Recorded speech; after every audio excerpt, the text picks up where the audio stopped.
یہ national audio library for the blind کی آواز ہے۔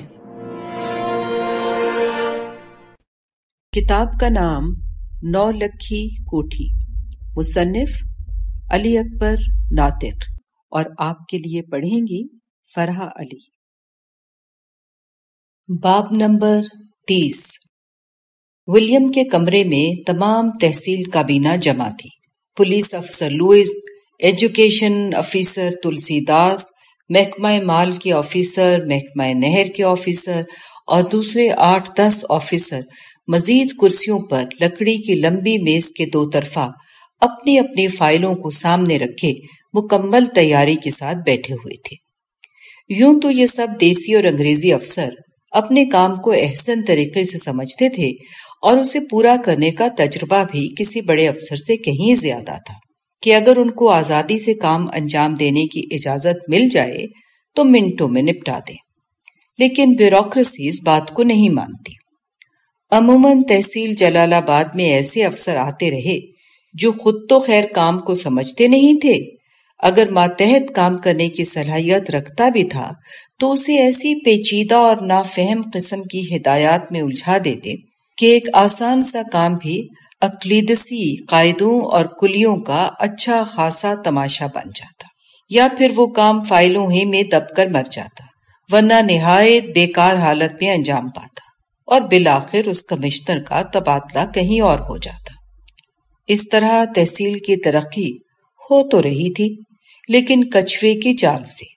مگر ولیم کا معاملہ اور تھا، اور یہ بات پچھلے عرصے کے دوران تمام افسر بھی جان گئے تھے کہ ان کو ہرن کی قلانچوں کے حساب سے دوڑنا پڑے گا، ورنہ ولیم آگے نکل جائے گا، وہ پیچھے رہ جائیں گے، اور ولیم سے پیچھے رہ جانے کا مطلب نوکری سے فارغ ہونا تھا، جو کسی طرح بھی گوارا نہ تھا۔ ابھی ولیم صاحب کمرے میں داخل نہیں ہوئے تھے، لیکن افسروں پر اس طرح کی خاموشی چھائی تھی جیسے جنازے کی دعا میں بیٹھے ہوں۔ ہر ایک اپنی فائل پر نظریں جمائے ولیم کے انتظار میں متوقع سوالات کا جواب سوچنے میں مگن تھا۔ سب افسران کو بیٹھے ہوئے 15 منٹ ہو چکے تھے اور اب کچھ ہی دیر میں ولیم صاحب کمرے میں داخل ہونے والے تھے۔ پھر چند ثانیوں بعد وہ وقت آ گیا جب نجیب شاہ نے باہر سے ولیم کے لیے دروازہ کھولا۔ اس نے بڑے احترام سے ایک طرف کھڑے ہو کر دائیں ہاتھ اس کا ایک پٹ کھول دیا اور اسی لمحے ولیم سرمئی رنگ کے 3 پیس سوٹ میں اندر داخل ہو گیا۔ تمام افسر اٹھ کر تعظیماً کھڑے ہو گئے۔ نجیب شاہ نے دروازہ آہستہ سے بند کر دیا۔ ولیم نے افسروں کو ہاتھ کے اشارے سے سلام کیا اور دیر سے آنے پر معذرت کرتے ہوئے لیڈنگ کرسی پر بیٹھ گیا۔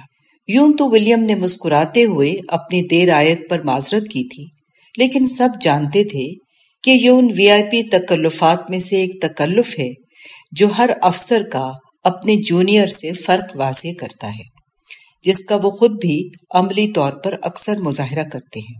ولیم کے کرسی پر بیٹھنے سے پہلے ہی تمام لوگ اٹینشن ہو چکے تھے، کیونکہ ایک اہم میٹنگ تھی جو فائلوں سے آگے عملی طور پر کام کرنے کے لیے بلائی گئی تھی۔ اس میٹنگ میں اصلاً وہی کام ڈسکس ہونے تھے جن کے بارے میں ولیم DC سے بات کر چکا تھا۔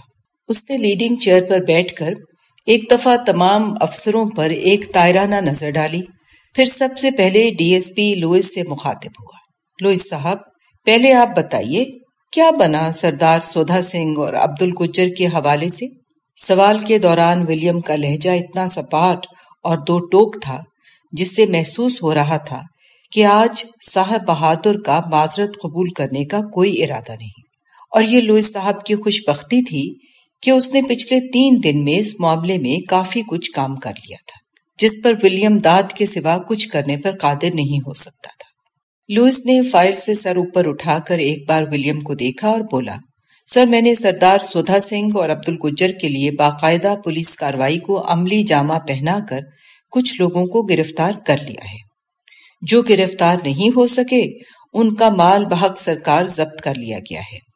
ان گرفتار ہونے والوں میں وہ تمام لوگ شامل ہیں جو شاہپور اور جودھا پور کے واقعات میں ملوث تھے۔ ان کے ملوث ہونے کا ثبوت مخبروں اور دیگر ذرائع کی ہم آہنگی سے مہیا کیا گیا ہے، جس کے لیے CID افیسر مترا اور تھانے دار بلرام کے علاوہ 3 سب انسپکٹر بھی شامل تھے۔ اس سے بڑھ کر یہ کہ ملزموں نے اقرار جرم بھی کر لیا۔ جھنڈو والا میں خود پولیس کے ساتھ تھا، جبکہ عبد الگجر کی طرف انسپیکٹر ڈیوس کو بھیجا گیا۔ اس نے نہایت کامیابی سے آپریشن کیا ہے۔ فی الحال واقعات کے مرکزی ملزم سردار سودھا سنگھ، عبد الگجر اور شریف بودلہ گرفتار نہیں ہو سکے۔ امید ہے انہیں بھی جلد ہی قانون کے چاک پر بٹھا دیا جائے گا۔ پھر فائل ولیم کی طرف بڑھاتے ہوئے، سر، اس فائل میں کیس کی تمام تفصیلات، گرفتار ملزمان اور مال کی ضبطی کے متعلق اہم معلومات موجود ہیں۔ لیکن لوئس صاحب، ولیم نے فائل کو دیکھتے ہوئے کہا، اس بات کا کیا ثبوت ہے کہ وہی مرکزی ملزم جنہیں آپ ابھی تک گرفتار نہیں کر سکے وہ جلد ہی کوئی دوسری کارروائی نہ کریں گے؟ اگر اسی طرح کی ایک اور کارروائی ہو گئی تو اس کا مطلب ہے ہم اپنی جڑیں خود ہی کاٹ رہے ہیں۔ سر، اب ایک اور کارروائی نہیں ہوگی، لوئس نے انتہائی پر اعتماد لہجے سے جواب دیتے ہوئے کہا۔ مزید کارروائی کے لیے نہ تو ان کے پاس آدمی ہیں اور نہ ہی ہمت۔ تیسری ضرب میں نے ان پر اخلاقی بے توقیری کی لگائی ہے۔ میں نے ان کو اس طرح ذلیل کیا ہے کہ اب انہیں اپنے وقار کو سمیٹنے میں زمانے لگیں گے۔ ولیم کے ہاتھ کے نیچے پڑی فائل کی طرف اشارہ کرتے ہوئے، سر، اس فائل میں کارروائی کی تمام تفصیلات درج ہیں۔ آپ اس کا آرام سے مطالعہ کر کر میرے لیے مزید جو حکم چھوڑیں گے میں اس پر عمل کرنے کا پابند ہوں گا۔ ولیم نے لوئس کی کارروائی پر اطمینان کا اظہار کرتے ہوئے کہا، گڈ، مرکزی ملزم کب تک گرفتار ہوں گے؟ لوئس نے اپنا دایاں کان کھجا کر ولیم کی طرف دوبارہ دیکھا اور کہا، سر، اس کے لیے میں نے مہاراجہ پٹیالہ کو سردار سودھا سنگھ کے وارنٹ گرفتاری کے ساتھ خط بھیج دیا ہے۔ اب صورتحال یہ ہے کہ مہاراجہ نے سودھا سنگھ کی گرفتاری نہ بھی دی، جس کے ہمیں عین توقع ہے، تو ہم اس کا عدالت میں انتظار کریں گے۔ وہ لامحالہ عدالت سے اپنی عبوری ضمانت کروائے گا۔ جب ہم اسے گرفتار تو کر نہ سکیں گے، لیکن اس کے فرار کی راہیں بھی مسدود ہو جائیں گی۔ اس طرح وہ عدالت میں حاضر ہونے کا پابند ہوگا۔ اگر وہ عدالت میں حاضر نہ ہوا تو مجرم قرار پا کر اشتہاری ہو جائے گا۔ اشتہاری ہونے کی وجہ سے مہاراجہ اس کی کوئی مدد نہیں کر پائے گا۔ لیکن بات یہاں تک نہیں پہنچے گی۔ عبوری ضمانت پر حاضری کے وقت اس کی ضمانت منسوخ ہو جائے گی اور ہم اسے گرفتار کر لیں گے۔ یہی کچھ عبد الگجر اور شریف بودلہ کا معاملہ ہے۔ ہم نے ان کے کچھ بندے پکڑے ہوئے ہیں، وہ خود ان کے خلاف ثبوت ہیں۔ یہ لوگ بھی عدالت میں حاضر ہونے کے پابند ہیں، کیونکہ انہیں بھی مقدمے کا سامنا تو بہرحال کرنا ہے، جو چند ہی روز میں شروع ہو جائے گا۔ بھاگ یہ اس لیے نہیں سکتے کہ یہاں ان کی زمین، گھر بار، اولاد اور رشتہ داریاں ہیں۔ یہ سب کچھ اتنی جلدی گنوانے کی حماقت نہیں کریں گے اور یہیں رہیں گے مسکرا کر۔ زیادہ سے زیادہ حج پر چلے جائیں گے، لیکن واپس یہیں آئیں گے۔ Well done mister Louis, William نے سنجیدہ لہجے میں لوئس کی طرف دیکھتے ہوئے کہا۔ پھر کچھ لمحے سوچنے کے بعد سوالیہ انداز میں پوچھا، غلام حیدر کی کیا خبر ہے آپ کے پاس؟ میرا خیال ہے اس پر ہمیں نظر رکھنی چاہیے۔ یہ اس پر دوسرا حملہ ہے اور ایسے میں کوئی شخص کچھ بھی غلط کارروائی کر سکتا ہے۔ آپ کیا کہتے ہیں اس بارے میں؟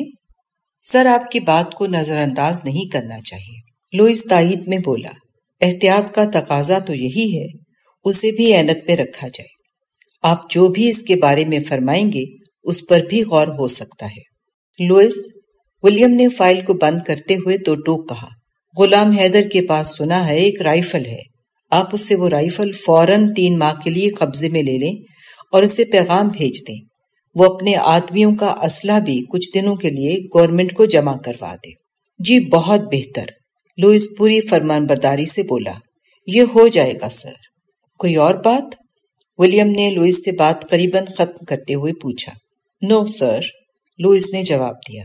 اوکے، لیکن اس کیس کے بارے میں جو بھی اہم پیش رفت ہو آپ مجھے اسے مطلع کرنے کے پابند ہوں گے۔ ولیم یہ کہہ کر اب تحصیل ایجوکیشن افسر تلسی داس کی طرف متوجہ ہوا، جو گول شیشوں کی اینک لگائے اپنے فائل کے اوپر قریب قریب گرا ہوا تھا۔ تلسی داس، آپ بتائیں آپ کی طرف سے کیا پرفارمنس ہوئی ابھی تک؟ مجھے سب سے زیادہ تشویش آپ کے محکمے کی طرف سے ہے جس کی کارکردگی خود بین سے دیکھنے کی ضرورت ہے۔ تلسی داس نے فائل ولیم کی طرف سرکا کر اپنی اینک کو اتارا اور بات شروع کی۔ سر، میں نے آپ کے حکم کے مطابق ایک تعلیمی پالیسی اس طرح ترتیب دی ہے کہ جلال آباد کے جتنے گاؤں ہیں ان کو 10 پر تقسیم کیا گیا ہے اور ہر 10 گاؤں کا ایک مرکزی گاؤں بنا دیا گیا ہے، جس میں ایک 8ویں درجے کا اسکول ہوگا۔ اس میں پورے 10 گاؤں کے بچے آ کر پڑھا کریں گے۔ اسی طرح ہر 5 گاؤں کے لیے ایک 5ویں درجے کا اسکول بنایا جائے گا۔ یوں تحصیل میں 8ویں درجے کے مزید 30 اسکول بنیں گے اور 5ویں درجے کے 60 اسکول ہوں گے، جن پر کل لاگت اور اسکولوں کے مقام کا تفصیل سے جائزہ لیا گیا ہے، جو اس فائل میں درج ہے۔ اسی طرح 10ویں درجے کے اسکول کے بارے میں بھی رپورٹ تیار کر لی گئی ہے، جن کی تعداد مزید 4 تک بڑھا دی گئی ہے۔ یہ تمام کام 2 سال کے عرصے میں مکمل ہو سکتا ہے۔ گڈ تلسی داس، ولیم نے خوش ہو کر تلسی داس کو شاباش دی۔ ہم یقیناً اس کے لیے اپنے پورے وسائل استعمال کریں گے اور جلد ہی حکومت سے اس کے لیے فنڈ منظور کروا لیں گے۔ تم کام کرنے کے لیے تیار رہو۔ یہ بتاؤ، مسلمان بچوں کی اسکول میں حاضری پوری کرنے کے لیے کیا حل نکالا ہے آپ نے؟ سر، یہ ایک ٹیڑھی کھیر ہے، تلسی داس نے معذرت خانہ لہجے میں اپنی وضاحت پیش کی۔ جب تک مسلمان مولوی راستے میں حائل ہے یہ کام مشکل نظر آتا ہے۔ لوگ کسی بھی طرح اپنے بچوں کو اسکول بھیجنے پر تیار نہیں ہوتے۔ ہم نے لاکھ طرح سے کوشش کر کے دیکھ لی ہے۔ آپ ہی اس بارے میں کچھ حکم دیں یا پھر پولیس کے ذریعے جبر سے انہیں لایا جائے اور جرمانے یا سزا کا عمل دخل کیا جائے۔ ولیم تھوڑی دیر کے لیے خاموشی سے تلسی داس کی بات پر غور کرنے لگا، پھر سر اوپر اٹھا کر بولا، تلسی داس، میں نے آپ کے حوالے ایک مولوی صاحب کو کیا تھا، وہ کہاں ہے؟ اسے سر آپ کے حکم پر جلال آباد کے مرکزی ہائی اسکول میں فارسی اور عربی کا منشی رکھ دیا ہے، 30 روپے ماہانہ پر۔ تلسی داس، ولیم بولا، مولوی کیا نام ہے اس کا؟ کرامت سر، تلسی داس نے یاد دلایا۔ ہاں، کرامت۔ تلسی داس، اسے آپ ٹارگٹ دو کہ سرکار کے اسکولوں میں مسلمان بچوں کو داخلے کے لیے لے کر آنا اس کی ذمہ داری ہے۔ اسے بتاؤ وہ جس قدر مسلمان بچوں کی تعداد میں اضافہ کرے گا سرکار اتنا ہی اس کی تنخواہ میں اضافہ کرے گی۔ اس لیے فی الحال اس کا کام لوگوں کو اس بات پر تیار کرنا ہے۔ یقیناً یہ کام وہی کر سکتے ہیں۔ آپ اس فارمولے کو آزماؤ۔ اس کے علاوہ اس طرح کے مزید 5 مولوی جلال آباد تحصیل کے ہی رہنے والے ملازم رکھ لو اور اس مولوی کو ان کا ہیڈ بنا دو۔ میرا خیال ہے اس طرح اچھے نتائج برآمد ہوں گے۔ ولیم کی اس انوکھی ترکیب پر تلسی داس سمیت سب ہلکا سا مسکرا دیے۔ یہ ایک ایسا نکتہ تھا جو ابھی تک کسی کو بھی نہ سوچا تھا، اور ولیم ہی کا ذہن تھا جو ایسا بے ضرر اور زود اثر حل نکال سکتا تھا۔ مولویوں کو سرکاری اسکول کی ملازمت دے کر اور انہیں مسلمان بچوں کے داخلے پر نامزد کر کے حقیقت میں ایک تیر سے 2 کام لیے جا سکتے تھے کہ جو روکنے والے تھے وہ اب دعوت دینے والے ہو جاتے اور لوہے سے لوہا کاٹنا نہایت ہی آسان ہو جاتا۔ تلسی داس سے فارغ ہو کر ولیم نے تحصیلدار میلکم کی طرف رخ کیا اور بولا، جی میلکم صاحب، آپ اور ڈیوڈ صاحب کا کام قریب قریب مشترک ہے۔ آپ کے کام میں کیا پیچیدگیاں ہیں؟ آخر جلال آباد میں ہر طرف اڑتی ہوئی خاک اور گرد و غبار کا کیا علاج ہے؟ مجھے حیرت ہے کہ آپ پچھلے 2 سال سے یہاں موجود ہیں لیکن یہاں کی مٹی جم نہیں پاتی اور خاکی میدانوں نے سبزی کا لباس نہیں پہنا۔ آج یہ طے ہو جائے کہ اس تحصیل کے چہرے پر کب رونق آئے گی۔ میلکم صاحب جو بے چینی سے میٹنگ کا دورانیہ لمبا ہوتے دیکھ رہے تھے نے آگے کی طرف ہوتے ہوئے وضاحت کی، سر اصل میں ہندوستانیوں کی جہالت کا علاج مشکل ہے، ورنہ تو 6 ماہ میں ہی خربوزوں کے کھیت اور آموں کے باغ لہلا اٹھے۔ وہ کون سی جہالت ہے جس کا علاج نہیں؟ ولیم حیرانی سے بولا، اگر حکومت جہالت دور کرنے پہ قادر نہیں تو ہمیں کوئی حق نہیں ملازمت کرنے کا۔ ہم آرام سے بستر سمیٹیں اور برطانیہ کی سردی میں آگ تاپیں اور دھند سے لطف اٹھائیں۔ میلکم ولیم کے اس ترش جواب سے گھبرا گیا اور شرمندگی سے ادھر ادھر دیکھنے لگا۔ اسے مشکل سے نکالنے کے لیے ڈیوڈ نے اپنی اینک اتاری اور بات آگے بڑھائی۔ سب میلکم کی بات کا مقصد یہ ہے کہ عوام ساتھ نہیں دیتی۔ مثلاً بیلداروں اور نہری سپروائزروں نے ہمیں بتایا کہ لوگ نہر سے نکالے گئے کھالوں کے نگال میں مٹی اور کوڑا کرکٹ بھر دیتے ہیں اور نہر کا پانی فصلوں کو لگنے نہیں دیتے۔ ان کے خیال میں حکومت نے نہر کے پانی میں ایسی دوائی ملا رکھی ہے جس سے فصلوں میں بیماری پیدا ہو جاتی ہے۔ جب اس فصل کا غلہ لوگ استعمال کرتے ہیں تو وہ بیماری لوگوں میں پھیل جاتی ہے، یعنی انسان نامرد ہو جاتا ہے اور نسل آگے نہیں بڑھتی۔ اس لیے یہ لوگ نہر کا پانی ہی فصلوں کو لگنے نہیں دیتے اور مکمل طور پر بارشوں کے سہارے رہتے ہیں۔ ڈیوڈ کی بات سے حوصلہ پا کر میلکم نے مزید وضاحت کی۔ سر، ایک بات اور ہے، زمیندار سمجھتے ہیں حکومت ان سے اس پانی کا معاوضہ لے گی جو ان کی فصلوں کی قیمت سے بھی زیادہ ہوگا۔ اسی ڈر سے ایک زمیندار نے اپنے 20 ایکڑ کھڑی چاول کی فصل کاٹ کر اپنے مویشیوں کو کھلا دی تاکہ نہ ہو بانس نہ بجے بانسری۔ اب ایسے میں بتائیے کیا کیا جائے؟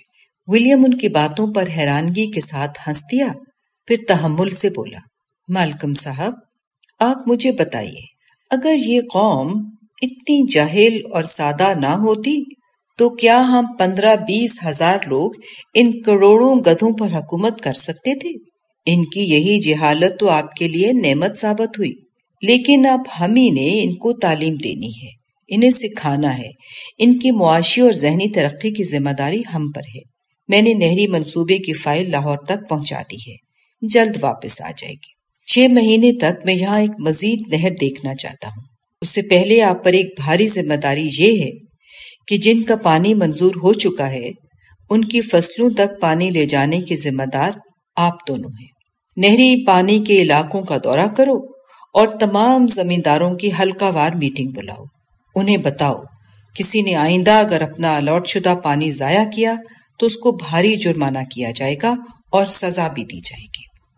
اپنے مالی اور نہری پٹواریوں کو اس کا بنیادی طور پر پابند بناؤ۔ وہ اپنے اپنے علاقے کے گوشوارے ہر مہینے آپ کو جمع کرائیں۔ جو کچھ مالیے یا خراج کا حساب ہو اسے تحصیل میں آ کر قانون گاؤں سے پاس کروائیں۔ میں 2 مہینے کے اندر یہ تمام کام درست دیکھنا چاہتا ہوں۔ مجھے یہاں آئے 6واں مہینہ ہے اور کارکردگی 0 ہے، جو مجھے منظور نہیں۔ پھر لوئس صاحب کی طرف منہ کر کے، لوئس صاحب، آپ اس معاملے میں جو کچھ مدد ان کو درکار ہو بلا چونو چرا دیجیے۔ لوئس نے فقط ہاں میں سر ہلانے پر اکتفا کیا۔ کچھ دیر توقف کے بعد ولیم دوبارہ بولا، میں 4 روز کے لیے چھٹی پر جا رہا ہوں، آج سے 5ویں روز واپس آؤں گا۔ آپ اس عرصے میں اپنی تمام بریفنگ تیار کر لیں۔ میں نہیں جانتا مجھے کتنے دن تحصیل جلال آباد میں کام کرنے کا موقع ملے گا، لیکن میں چاہتا ہوں جب یہاں سے جاؤں لوگ خوشحال ہو چکے ہوں اور حکومت کا خراج 20 گنا زیادہ ہو چکا ہو۔ اس گفتگو کے بعد ولیم نے میٹنگ کو ختم کرنے کا اعلان کیا اور اٹھ کھڑا ہوا۔ معزز سامعین، جو ریکارڈنگ آپ نے ابھی سماعت فرمائی اسے national audio library for the blind کی جانب سے پیش کیا گیا ہے۔ ہمارے YouTube چینل کو لائک، سبسکرائب اور شیئر ضرور کیجیے۔ اپنی قیمتی تجاویز اور آراء کے اظہار کے لیے ہمارے کمنٹ سیکشن کا استعمال کیجیے۔ اگر آپ بھی رضاکارانہ طور پر ہمارے اس مشن کا حصہ بننا چاہیں تو ڈسکرپشن میں دیے گئے لنک کے ذریعے ہمارے واٹس ایپ گروپ کو جوائن کیجیے۔ شکریہ۔